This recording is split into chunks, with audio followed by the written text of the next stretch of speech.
मैं बोकारो न्यूज से आप सभी का स्वागत करता हूं।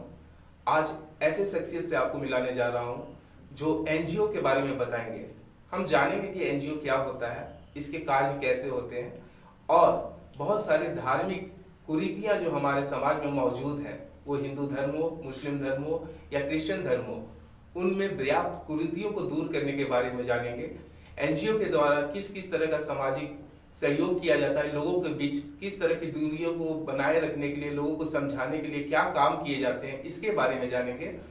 और हमारे बीच ऐसी शख्सियत मौजूद हैं जो राव के प्रेसिडेंट और फाउंडर दोनों हैं और ये इन कार्यों को यहाँ बोकारो स्टील सिटी में कर रही हैं।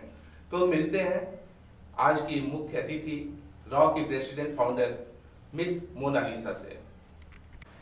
मोनालिसा जी, ये सबसे पहले तो हम जानेंगे कि आप क्या काम करती हैं और ये एनजीओ क्या होता है।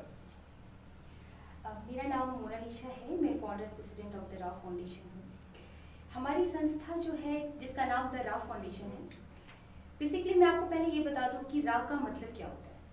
राव एक इजिप्शियन वर्ड है जिसका मतलब होता है सन, इसीलिए हमारा ये टैगलाइन भी है, the legacy of eternal light. हमारी संस्था शिक्षा, मानवता और धार्मिक यानी आध्यात्मिक, धार्मिक तो मैं नहीं कहूँगी, आध्यात्मिक, इन तीनों का समीकरण से हमारी संस्था कार्य करती है। अब हमने जो हमारी हेड ऑफिस है ये हमने दिल्ली में खोला है और इसके रीजनल ऑफिसेस 7 अलग हैं और भी हम भविष्य में खोलने जा रहे हैं बहुत जल्द, गुड़गांव में, मेरठ में और भी एक जगह पे, क्योंकि हमें इस संस्था को अंतर्राष्ट्रीय और राष्ट्रीय स्तर पर, दोनों स्तर पर इसे लेके जाना है।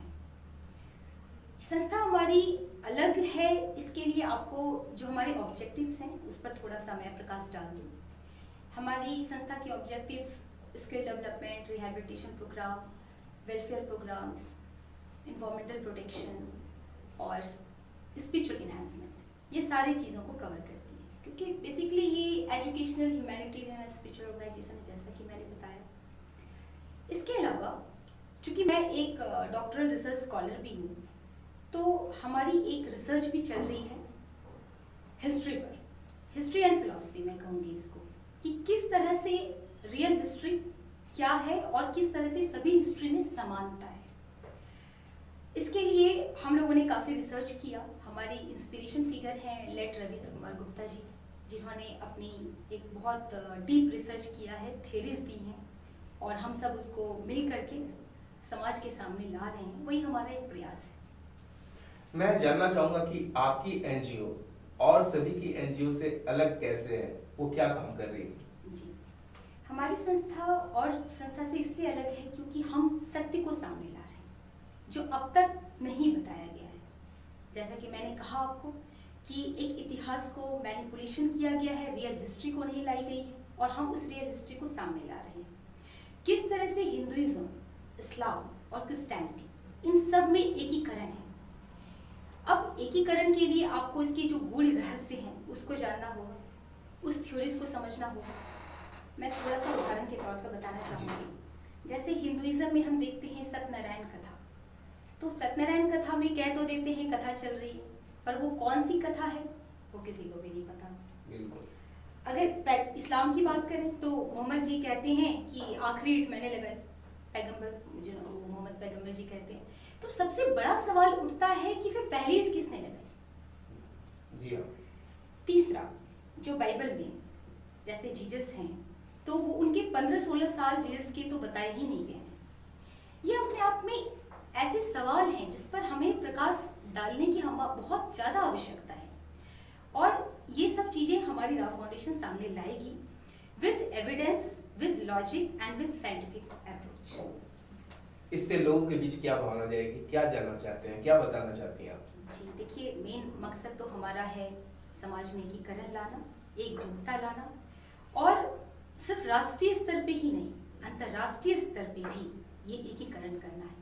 ये जो इतने विवाद होते हैं धर्म के नाम पे, विचारों के नाम पे, ये आखिर क्यों हो रहा है? सिर्फ इसकी वजह जटिलता। हर धर्म अपने आप में जटिलता से ग्रसित है और जब तक इस जटिलता को हम खत्म नहीं करेंगे तो उस एकीकरण का हो ही नहीं पाएगा। उस एकीकरण को लाने के लिए ज्ञान की जरूरत है और ज्ञान फिर कैसा होना चाहिए? सत्य का ज्ञान। क्योंकि ज्ञान तो वैसे तो बहुत सारे बुक्स हैं, बहुत सारी किताबें हमने पढ़ी, बहुत सारी कहानियां हमें सुनाई गई, लेकिन सत्य जो ज्ञान है वो अभी तक उस पर किसी ने कार्य नहीं किया, और वो इतिहास में पहली बार ऐसा होगा कि राव फाउंडेशन उसे सामने लाएगी जो अब तक किसी ने नहीं लाया है।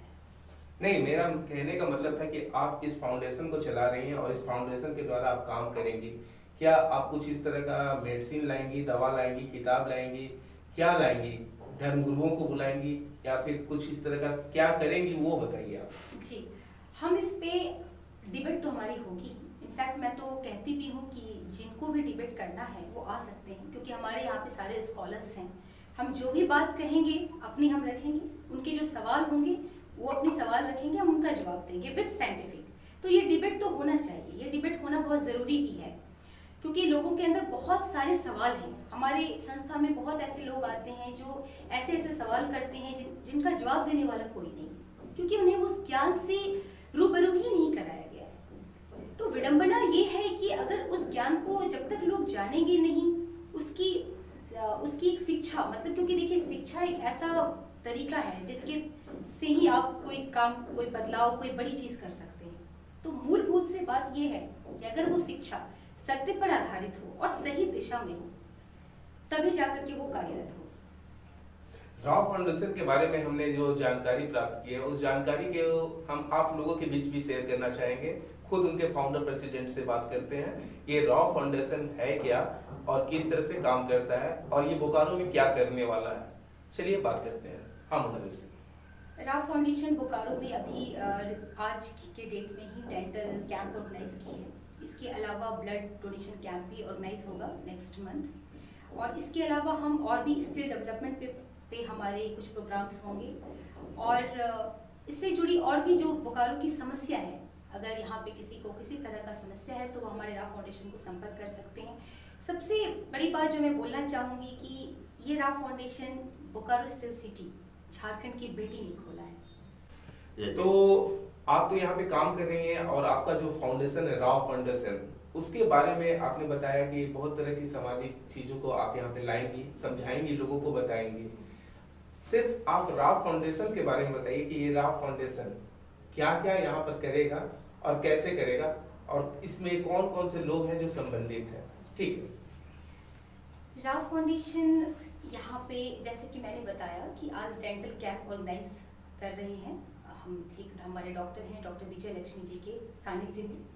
इसके अलावा यहाँ पे ब्लड डोनेशन कैंप ऑर्गेनाइज होगा, और इसके अलावा जितने भी स्किल डेवलपमेंट, रिहैबिलिटेशन प्रोग्राम, ये जो भी इस तरह की वेलफेयर प्रोग्राम से रिलेटेड जो भी बोकारो के लिए होगा वो हमारी संस्था करेगी।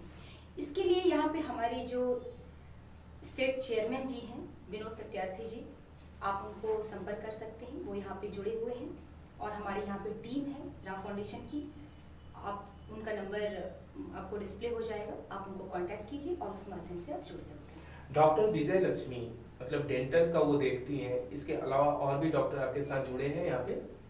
नहीं, अभी हम इस चीज़ पे बात कर रहे हैं। अभी हमारे पास और तरह के डॉक्टर्स नहीं हैं, लेकिन हम भविष्य में, ऐसी हमारी है कोशिश है कि हम और भी डॉक्टर्स को लेके आए। राव फाउंडेशन बोकारो में जब काम करना शुरू करेगी तो हम सबसे पहले इनसे ये जानना चाहेंगे उसका ये ऑफिस कहाँ पर खोल रहे हैं, कहाँ से इनसे संपर्क किया जा सकता है। नंबर वो आपके स्क्रीन पे दिख जाएगा, लेकिन वो एड्रेस जो आपको जानना चाहिए उस एड्रेस के बारे में जानते हैं। इसका एड्रेस है सेक्टर 4 तूथली डेंटल क्लिनिक, आपका landmark Bokaro mall. Rao foundation का बोकारो में office GA4 world of Titan के बगल में और बोकारो मॉल के सामने में सेक्टर 4 सिटी सेंटर में आपको मिल जाएगा। मोनालिसा से हम और भी बात करते हैं। मोनालिसा जी, ब्लड कैंप भी आप जब आयोजित करेंगी तो उसके बारे में इंफॉर्मेशन कैसे मिलेगा लोगों को? इसके लिए आप हमारे जो संस्था के यहाँ के स्टेट चेयरमैन भी हैं विनोद सत्यार्थी जी, उनसे संपर्क कर सकते हैं, जिनका नंबर आपको मिल जाएगा डिस्प्ले बॉक्स में। विनोद सत्यार्थी जी का नंबर हम आपको डिस्प्ले पे दे देंगे। आपको जब भी उनसे कंसल्ट करना होगा तो आप कंसल्ट करते रहिएगा। बहुत खुश नसीब है हम, बोकारो शहर में मोनालिसा जी आई, हम लोगों को बहुत सारी जानकारियां दी, बहुत अच्छा लगा। लेकिन एक जानकारी मोनालिसा से मैं पूछना जरूर चाहूंगा कि आप प्लीज हमें ये बताने की कोशिश करें कि रॉ फाउंडेशन अगर यहाँ पे स्थापित हुआ है तो उसके कुछ खास पहलू होंगे जिसको कि आप अपने मन से व्यक्त करना चाहती होंगी, लोगों को बताना चाहती होंगी, तो प्लीज उसको डिस्क्राइब कीजिए, लोगों को बताइए। जी ज़रूर। राव फाउंडेशन, जैसा कि मैंने बताया कि हमारे जो इंस्पिरेशन है ये लेट श्री रविंद्र कुमार गुप्ता जी हैं, जिन्होंने इस पर एक थ्योरीज दी है और उस थ्योरीज को और थोड़ा सा विस्तार उसमें और भी हम जो डिकोड कर सकते हैं उस चीज़ को हम सामने ला रहे हैं, जिसमें हम बहुत अहम भूमिका है हमारे स्कॉलर्स की, जिसमें मैं कहूँगी हमारे डायरेक्टर अर्पित सिंघल जी भी हैं और मैं भी हूँ और भी बहुत सारे लोग हैं। तो इसके माध्यम से हम सत्य को सामने लेके आएंगे और सत्य जब आएगा तो एक ज्ञान का नया उजागर होगा, ज्ञान का नया उजागर होगा तो लोग रैशनल बनेंगे और जब लोग रैशनल बनेंगे तो जाहिर सी बात है जब रैशनैलिटी आती है तो अपने आप ही जो जटिलता होती है वो अपने आप ही स्वतः समाप्त हो जाती है। तो इस तरह से हमारा ये प्रयास रहेगा और ये सिर्फ बोकारो ही नहीं, पूरे इंडिया में भी ये बुक आप लोगों को मिलेगा पढ़ने के लिए बहुत जल्द। इस पर हम काम हो रहा है, बहुत तेजी से काम हो रहा है और आप लोग बस मैं यही चाहूँगी कि इस बुक को पढ़िए और इस संस्था से जुड़िए, इसमें अपना सहयोग दीजिए और जो एक सपना है कि पूरे भारत को अंतर्राष्ट्रीय स्तर पे लेके जाना और भारत को विश्व गुरु बनाना, उसमें आप लोगों का साथ हो तो ये काम बहुत अच्छे से होगा। अच्छे लोग जितने भी आएंगे हमारे से जुड़ेंगे तो वो दिन दूर नहीं जब हमारा भारत सच में एक विश्व गुरु बन जाएगा और अंतर्राष्ट्रीय स्तर पे हम एकता को की वो चीज पूरी कर पाएंगे। शुक्रिया मोनालिसा, आपने बहुत अच्छी बात की और देश में जो जागरूकता फैलाने का काम आप कर रही हैं, जो समाज सेवा आप कर रही हैं, उसे बोकारो वासी बहुत अच्छी तरह से जानेंगे, समझेंगे, आपसे हमेशा संपर्क में रहेंगे। मोनालिसा से संपर्क करने के लिए भी हम एक कॉन्टैक्ट नंबर आपको दे देंगे और यहाँ के जो डायरेक्टर हैं विनोद सत्यार्थी, उनका नंबर भी हम डिस्क्रिप्शन बॉक्स में डाल देंगे, उनको भी आप देखिएगा, समझिएगा और इस संस्था से, रॉ फाउंडेशन से जुड़ने का एक प्रयास कीजिएगा।